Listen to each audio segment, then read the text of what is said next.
Petrol pump fraud total 4 तरीकों से हो सकता है और चारों तरीके समझने के लिए आपको पेट्रोल पंप का वर्किंग मैकेनिज्म तो समझना ही होगा। और पेट्रोल पंप का वर्किंग मैकेनिज्म समझने के लिए उसमें यूज होने वाली मशीन्स पर एक नजर डालनी ही पड़ेगी। एक पेट्रोल पंप मेनली इन 3 पार्ट्स में डिवाइडेड रहता है: डिस्पेंसर, स्टोरेज टैंक और कंट्रोलर बॉक्सेस। यहां लगी यह डिस्पेंसर मशीन है जो कि इस अंडरग्राउंड फ्यूल स्टोरेज टैंक से पाइपलाइन के थ्रू कनेक्टेड रहती है। इस डिस्पेंसर मशीन का काम कंट्रोलर रूम में लगे इस कंट्रोलर को कमांड देना होता है कि स्टोरेज टैंक में लगे सबमर्सिबल पंप को स्टार्ट करे और ऑयल को पाइपलाइन से डिस्पेंसर मशीन के नोजल तक भेजे। अगेन, रियल लाइफ एग्जांपल के बिना टॉपिक को अच्छे से समझ पाना पॉसिबल नहीं है, तो मैं मेरी गाड़ी में ऑयल डलवाने के लिए पास के ही पेट्रोल पंप पर गया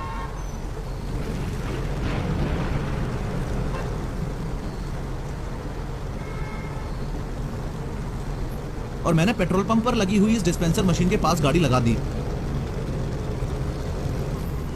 फिर मैंने इंजन बंद किया, हैच ओपन किया, बाहर आया और पेट्रोल पंप अटेंडेंट को 1010 रुपए का पेट्रोल डालने को बोला। फिर पेट्रोल पंप अटेंडेंट ने डिस्पेंसर मशीन में लगे इस कीपैड में पहले सेल बटन प्रेस किया, उसके बाद 1010 प्रेस करके एंटर प्रेस कर दिया। उसके बाद नोजल उठाते ही अटेंडेंट ने मुझे बोला कि जीरो चेक कर लो। यहां एक छोटा सा कैच है, ध्यान से समझना। अगर आप कभी नोटिस करोगे तो पहले आपको डिस्पेंसर मशीन के डिस्प्ले में हर जगह 8888 दिखेगा, फिर डिस्प्ले यूनिट में ब्लिंक होगा और उसके बाद में जीरो आएगा। यहां प्रॉब्लम यह है कि इस बात की कोई गारंटी नहीं है कि 8888 के बाद 0000 आए ही। अगर 8888 रह गया तो आपसे पहले जिस बंदे ने पेट्रोल भरवाया होगा रीडिंग वहां से कंटिन्यू हो जाएगी। और बैड न्यूज ये है कि इस डिस्पेंसर मशीन में ऐसी सेटिंग्स की जा सकती हैं कि पास ही खड़ा दूसरा पेट्रोल पंप अटेंडेंट आपको बातों में लगा के आपका ध्यान भटकाकर रिमोट से ये कंट्रोल कर सके कि 8888 से ही पेट्रोल फिलिंग शुरू हो जाए और जीरो रीडिंग आए ही ना। इन शॉर्ट, जब भी आप रिफ्यूलिंग के लिए पेट्रोल पंप विजिट करो तो पेट्रोल पंप फ्रॉड से बचने के लिए डिस्पेंसर मशीन के इस डिस्प्ले में जीरो का बहुत खास ध्यान रखना है। एनीवेज, फर्दर अटेंडेंट ने नोजल को कार के फ्यूल टैंक में डाला और नोजल के लैच को जैसे ही प्रेस किया तो स्पीड से पेट्रोल डलना शुरू हो गया। यहां पर सोचने वाली बात यह है कि इस अंडरग्राउंड फ्यूल स्टोरेज टैंक से पेट्रोल इस डिस्पेंसर मशीन तक कैसे आया और क्या यह डिस्पेंसर मशीन सच में 1010 रुपए का ही पेट्रोल डालेगी। तो क्यों ना जब तक गाड़ी में पेट्रोल फिल हो रहा है तब तक नेक्स्ट पेट्रोल पंप फ्रॉड को समझने से पहले इस फिलिंग स्टेशन का वर्किंग मैकेनिज्म समझा जाए।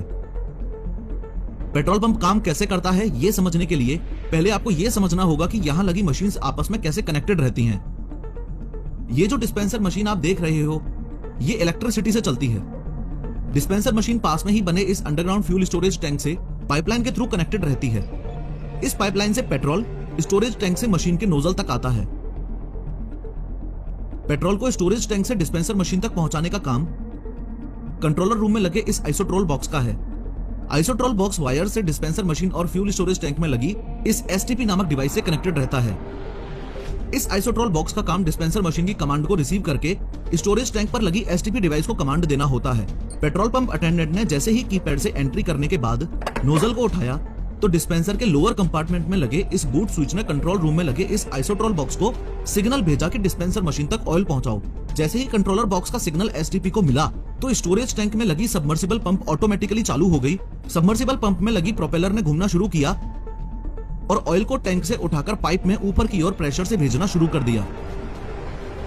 यहां फ्यूल स्टोरेज टैंक की बात चल ही रही है तो दूसरे टाइप का पेट्रोल पंप फ्रॉड भी आपको समझा ही दूं। इस बात में कोई दो राय नहीं है कि पानी, नेफ्था और व्हाइट केरोसिन जैसे सब्सटेंसेस का यूज करके इस फ्यूल स्टोरेज टैंक में मिलावट बिल्कुल हो सकती है। लेकिन गुड न्यूज ये है कि आपके पास ये राइट है कि आप कभी भी पेट्रोल पंप मैनेजर को अप्रोच करके फिल्टर पेपर टेस्ट और डेंसिटी टेस्ट करवा सकते हो। फिल्टर पेपर टेस्ट और कुछ नहीं, बस फ्यूल की प्योरिटी चेक करने का तरीका है। इस टेस्ट में फिल्टर पेपर पर पेट्रोल की कुछ बूंदें डाली जाती हैं। अगर पेट्रोल में मिलावट है तो ये पेट्रोल फिल्टर पेपर पर इस तरह का दाग बनाता है और अगर नहीं है तो फिल्टर पेपर पर बिना कोई दाग छोड़े पेट्रोल इवेपोरेट हो जाता है। डेंसिटी टेस्ट में अगेन पेट्रोल की थर्मोमीटर और हाइड्रोमीटर से डेंसिटी चेक की जाती है। प्योर पेट्रोल की डेंसिटी 710 केजी पर मीटर क्यूब से 770 केजी पर मीटर क्यूब तक रहती है। आप जब पेट्रोल रिफिल करवाते हैं तो डिस्पेंसर मशीन के डिस्प्ले सेक्शन में यहां पर भी डेंसिटी लिखी रहती है, कभी नोट करना। फ्यूल स्टोरेज टैंक के मिलावट के कॉन्सेप्ट से संबंधित आपको यह भी पता होना चाहिए कि ये एटीजी है, यानी कि ऑटोमेटिक टैंक गेज। ये एक मेटल की स्टिक होती है जिस पर ये 2 फ्लोट्स होते हैं। इनका काम स्टोरेज टैंक में ऑयल और वाटर लेवल को नापना होता है। अब आप सोच रहे होंगे कि फ्यूल टैंक में वाटर का क्या काम? तो मैं बताता चलूं कि बारिश के टाइम स्टोरेज टैंक में अगर इस डिस्चार्ज पाइप की कैप लूज है तो पानी स्टोरेज टैंक में आ सकता है। ये जो एटीजी देख रहे हो, मेजरमेंट्स के लिए इस एटीजी की जगह पहले गेज स्टिक यूज होती थी। गेज स्टिक से सिर्फ मैनुअली मेजरमेंट किया जा सकता था। जब गेज स्टिक यूज हुआ करती थी उस समय गवर्नमेंट को यह पता नहीं चल पाता था कि इस पर्टिकुलर पेट्रोल पंप के स्टोरेज टैंक में सिर्फ प्योर पेट्रोल ही है या किसी प्रकार की मिलावट कर रखी है। लेकिन अब पेट्रोल पंप ओनर मिलावट नहीं कर सकता क्योंकि यह एटीजी इस स्टोरेज टैंक में फ्यूल और वाटर लेवल का डेटा पेट्रोलियम कंपनी के सर्वर पर अपडेट करती रहती है। फिर यह पेट्रोल आगे बढ़ता हुआ इस डिस्पेंसर मशीन के बॉटम पार्ट में आ जाएगा।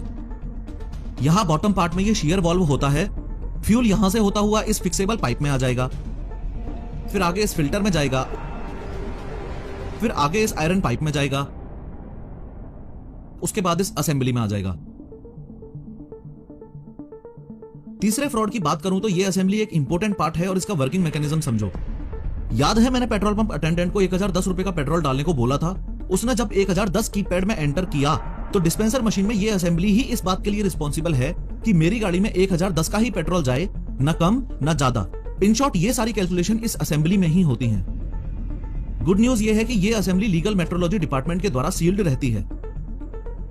लेकिन बैड न्यूज ये है कि अगर किसी पेट्रोल पंप ओनर की लीगल मेट्रोलॉजी डिपार्टमेंट में पहचान है तो वो वहां से एक्सपर्ट इंजीनियर बुला के इस असेंबली के कैलकुलेशन प्रोसेस के साथ छेड़छाड़ करवा सकता है। दूसरे शब्दों में कहूं तो असेंबली में कुछ ऐसी सेटिंग्स करवा सकता है कि डिस्पेंसर मशीन दिखाए कि 1 लीटर पेट्रोल डाला है लेकिन पेट्रोल डले सिर्फ 800 ml ही। इस तीसरे फ्रॉड से बचने का तरीका यह है कि आपको अगर कभी भी ऐसा लगता है कि आपकी गाड़ी में पूरा पेट्रोल नहीं डाला गया है और आपके साथ फ्रॉड हुआ है तो आपके पास ये राइट है कि आप पेट्रोल पंप मैनेजर से उनके पास रखे 5 लीटर के कैन में सेम नोजल से पेट्रोल फिल करवाकर चेक कर सकते हो कि आपके साथ कोई फ्रॉड तो नहीं हुआ है। एनीवेज, इस असेंबली से आगे बढ़ते हुए ये पेट्रोल सीधा सोलोनॉइड असेंबली में जाएगा। सोलोनॉइड असेंबली के बाद आगे बढ़ता हुआ इस पाइप में आ जाएगा और फाइनली इस ब्रेक अवे से गुजरता हुआ इस होस पाइप में आ जाएगा। फिर इसके आगे तो ऑब्वियसली आपको दिख ही रहा है कि होस पाइप से नोजल में आ जाएगा और नोजल से गाड़ी के पेट्रोल टैंक में। नोट करने वाली बात यह है कि चौथा फ्रॉड इस पूरे प्रोसेस से हटके डिस्पेंसर मशीन के इस ऊपर वाले पार्ट में होता था। आगे बढ़ के डिस्पेंसर मशीन के ऊपर वाले पार्ट को पहले पेट्रोल पंप मैनेजर खोल सकता था। उसमें डिजिटल मीटर्स को मैनिपुलेट करने के लिए मालिशियस हार्डवेयर का इंस्टॉलेशन कर सकता था। फॉर एग्जांपल, डिजिटल मीटर में रीडिंग सुपर फास्ट होगी लेकिन गाड़ी में पेट्रोल नॉर्मल स्पीड से ही जाएगा, एक्सेट्रा। लेकिन फ्रॉड को रोकने के लिए गवर्नमेंट इंजीनियर्स ने डिस्पेंसर मशीन में कुछ एडवांस्ड हार्डवेयर इंस्टॉल किए और अब डिस्पेंसर मशीन के अपर पार्ट को ओपन करने के लिए गवर्नमेंट इंजीनियर के पास ही एक ओटीपी जाता है। इन शॉर्ट, ये पेट्रोल पंप ओनर बिना उस ओटीपी के डिस्पेंसर मशीन के अपर पार्ट को ओपन करके अब मैनिपुलेट नहीं कर सकता। इस पूरी कहानी का तात्पर्य यह है कि टोटल 4 तरीके से पेट्रोल पंप फ्रॉड आज तक मेनली होते आए हैं। सबसे पहला ध्यान भटकाने वाला, जो कि आज भी होता है। दूसरा, फ्यूल स्टोरेज टैंक में मिलावट, जो कि अभी एटीजी लगने की वजह से मुश्किल है। तीसरा है डिस्पेंसर मशीन में लगी असेंबली से छेड़छाड़ वाला, आज के टाइम ये भी थोड़ा मुश्किल है। और चौथा है डिस्पेंसर के अपर सेक्शन में मैलिशियस हार्डवेयर इंस्टॉलेशन वाला, जो कि ओटीपी प्रोसेस ऐड होने के बाद अगेन थोड़ा सा मुश्किल है। इस सब के अलावा आपने एक बात और नोटिस की होगी कि पेट्रोल पंप अटेंडेंट पेट्रोल भरते वक्त नोजल के लैच को बार बार प्रेस करता है। कुछ लोगों को लगता है कि ये फ्रॉड है, बट टेक्निकली देखा जाए तो ये पेट्रोल के प्रेशर को कंट्रोल करने के लिए किया जाता है ताकि एंटर्ड अमाउंट से ज्यादा फिल ना हो जाए। दूसरे शब्दों में बोलूं तो अगर डिस्पेंसर में लगी इस असेंबली के साथ छेड़छाड़ नहीं की गई है तो नोजल को प्रेस करने से अमाउंट ऑफ फ्यूल एंटर्ड में कोई भी फर्क